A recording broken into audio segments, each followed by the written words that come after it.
Karena kita semua tahu bahwa Tuhan mau kita memberi bukan karena terpaksa, tetapi karena kita mengerti siapa sumber berkat kita.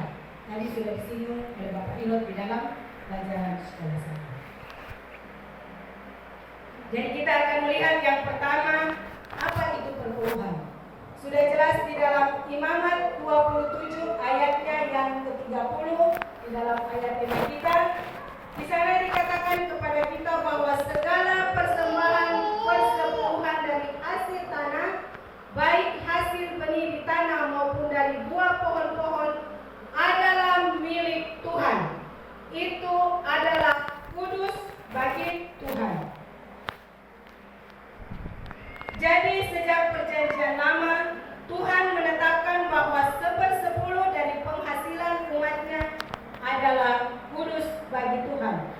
Jadi saudara-saudara yang terkasih dalam Tuhan, perpuluhan itu bukan milik kita, tetapi milik Tuhan. Saudara dan saya, kadang kita orang berkata bahwa saya memberi perpuluhan, tetapi sebenarnya yang kalimat yang bagus itu kita mengembalikan apa yang memang menjadi milik Tuhan. Bukan Tuhan memberi, tapi kita orang mengembalikan yang memang milik Tuhan.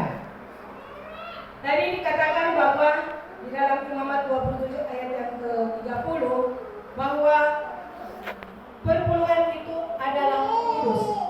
Kalau kudus berarti kita tidak boleh gunakan sembarang. Karena itu kita orang sudah khususkan itu adalah kudus. Jadi kita orang tidak bisa menggunakannya sembarang.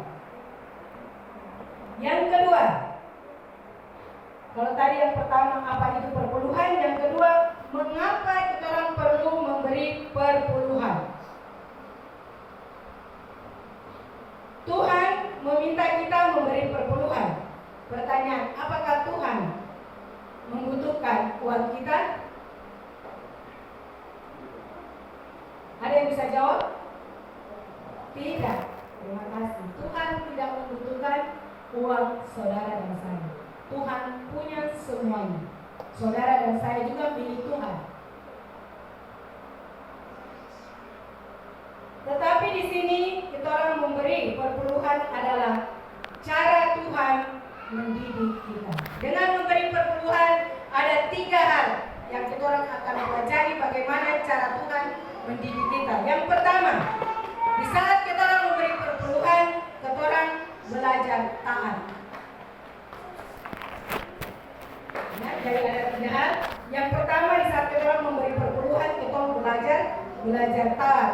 Di saat ini, saat kita orang memberi perpuluhan, kita orang sudah belajar taat melalui tindakan yang nyata. Yang kedua, kita orang belajar mengutamakan Tuhan. Jadi Tuhan mendidik kita orang untuk belajar mengutamakan Dia. Kita orang harus menomorsatukan Tuhan daripada yang lainnya. Yang ketiga, Tuhan mendidik kita orang untuk belajar bergantung kepada Tuhan. Dan ini menjadi pilihan kita. Saudara mau pilih yang mana? 90% dengan berkat Tuhan atau 100% tanpa berkat Tuhan?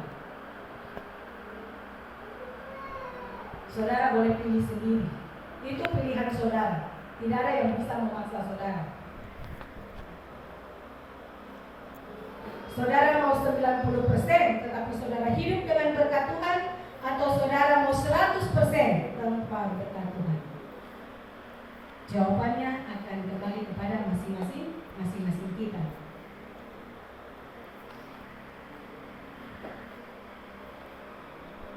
Yang ketiga adalah bagaimana sikap kita tentang perpuluhan.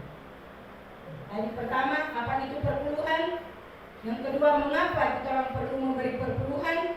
Dan yang ketiga, bagaimana sikap kita orang tentang perpuluhan. Di sini banyak yang sering menyalahartikan atau banyak yang sering berpikir begini. perpuluhan itu hanya untuk orang kaya. Jadi orang miskin nggak boleh kasih perpuluhan. Orang kaya saja yang kasih. Itu kan banyak orang berpikir seperti itu. Nah, begini maksudnya mungkin saya punya pas-pasan, kenapa saya harus memberi, nanti untuk saya apa? Itu terkadang ada dalam pikiran masing-masing kita. Kita kadang berpikir saya tidak punya cukup uang. Kalau saya punya uang cuma 500.000, kalau saya kasih lagi, apa masih cukup untuk saya? Itu terkadang menjadi salah berpikir dari masing-masing kita. Yang ketiga itu kita kadang berpikir bahwa itu hanya ajaran dalam perjanjian lama. Dan itu sering kita mendapati di dalam mungkin gereja-gereja yang mereka tidak memberikan perpuluhan. Itu mereka bisa mengatakan bahwa itu ajaran dari perjanjian lama. Dan itu kita sering temukan kalau ada gereja yang mereka tidak memberikan perpuluhan. Dan itu menjadi gereja yang sangat besar dan mereka sulit untuk orang memberikan pemahaman tentang perpuluhan. Itu adalah cara pikir yang salah. Tapi pada siang Sabat ini mari kita orang bisa luruskan kesalahan itu. Cara berpikir ini kita orang bisa memperbaikinya mulai dari sekarang. Yaitu yang pertama, perpuluhan adalah untuk semua umat Tuhan.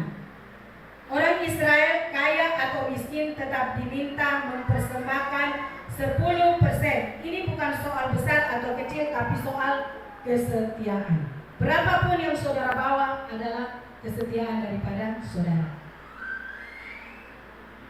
Yang kedua, memberi di saat kekurangan justru melatih iman kita.